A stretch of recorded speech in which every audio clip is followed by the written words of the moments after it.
तो दोस्तों आज हम बात करने वाले हैं तीन इंटरेस्टिंग कैरेक्टर के बारे में, लूफी, निका और जॉय बॉय। शायद तुम्हारे दिमाग में ये चल रहा होगा कि भाई लूफी ही तो जॉय बॉय है और जॉय बॉय ही तो असल में निका है, पर असल बात कुछ और ही है। ये तीनों लूफी, निका और जॉय बॉय अलग अलग आइडेंटिटीज हैं। हाँ, पहले मैं भी यही सोचता था कि ये सब एक ही बंदे का नाम है, लेकिन नए मांगा चैप्टर्स ने काफी कुछ क्लियर कर दिया है। और हाँ भाई, शॉकिंग बात ये है कि लूफी ना तो जॉय बॉय है और ना ही असली निका। अब तुम सोच रहे होगे कि फिर वेगापंक ने उसे निका क्यों बोला था और वानो आर्क में जुनेशिया ने लूफी को जॉय बॉय कहकर क्यों एड्रेस किया। सारे आंसर्स मिलेंगे तुम्हें इस वीडियो में, तो बने रहे मेरे साथ। सबसे पहले बात करते हैं निका की। वन पीस के वर्ल्ड में कई ऐसे डेविल फ्रूट्स हैं जो अपने यूजर्स को एक मिथिकल बीइंग की पावर देते हैं, जैसे काइडो का ड्रैगन फॉर्म। वैसे ही लूफी का डेविल फ्रूट भी एक रेयर मिथिकल जोन फ्रूट है जो अपने यूजर्स को सन गॉड निका की एबिलिटीज देता है। लेकिन जब तक वो फ्रूट फुल्ली अवेकेंड हो जाए, जब लूफी ने अपनी गियर 5 का फॉर्म 5 एक्टिवेट किया, तब उसकी अपीयरेंस एकदम निका जैसी हो गई थी। व्हाइट हेयर्स, कार्टूनिश मूव्स और फुल फ्रीडम वाइब्स।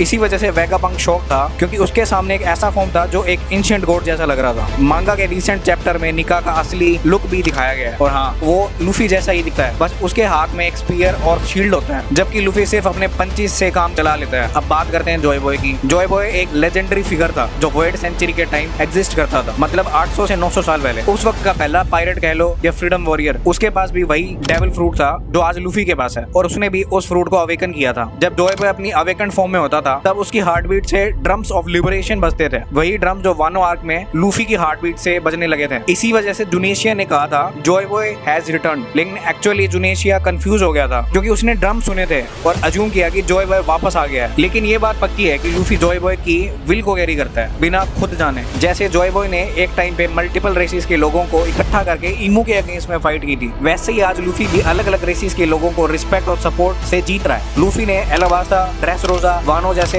देशों को फ्रीडम दिलाई, इवन दो उसका अपना कोई पॉलिटिकल या हीरो बनने का एजेंडा नहीं था। उसका सिर्फ एक ही गोल था, अपने दोस्तों के साथ एडवेंचर करने का और एक दिन पायरेट किंग बनने का। और वही रीजन है कि आज के टाइम में लूफी खुद एक सिंबॉलिक फिगर बन गया है। उसके राउंड लोग खुद ब खुद इकट्ठे हो रहे हैं। ग्रैंड फीट के लोगों ने खुद लूफी को अपना लीडर माना बिना लूफी के कहे। यही जॉय बॉय की लेगेसी थी, लोगों को इंस्पायर करना, यूनाइट करना और एक कॉमन गोल के लिए खड़े करना। मांगा के एक रिसेंट पैनल में हमें 3 वर्ड्स का जिक्र मिलता है। पहला और दूसरा वर्ड खत्म हो चुका है, जहाँ लिखा था they would not meet again, पर तीसरा वर्ड जो प्रेजेंट का टाइम दिखाता है उसमें लिखा गया है this time they will surely meet. मतलब इस बार जॉय बॉय की विल और इमू का फाइनल कन्फ्रंटेशन होने वाला है और लूफी बनेगा वो कैटलिस्ट जो इस वॉर को एंड तक ले जाएगा। तो भाई, क्या तुम भी मान रहे हो कि लूफी चाहे जॉय बॉय ना हो पर उसकी विल को कैरी कर रहा है? क्या तुम भी एक्साइटेड हो इस ग्रेट वॉर के लिए जो इमू और लूफी के बीच होने वाली है? नीचे कमेंट में अपना ओपिनियन जरूर ड्रॉप करो, और अगर मैंने कोई पॉइंट मिस किया है तो वो भी बताना। और हाँ, वीडियो पसंद आए तो लाइक मार देना और ऐसे ही कंटेंट के लिए चैनल को सब्सक्राइब कर देना। मिलते हैं अगले वीडियो में, तब तक के लिए टेक केयर और वन पीस का मजा लो।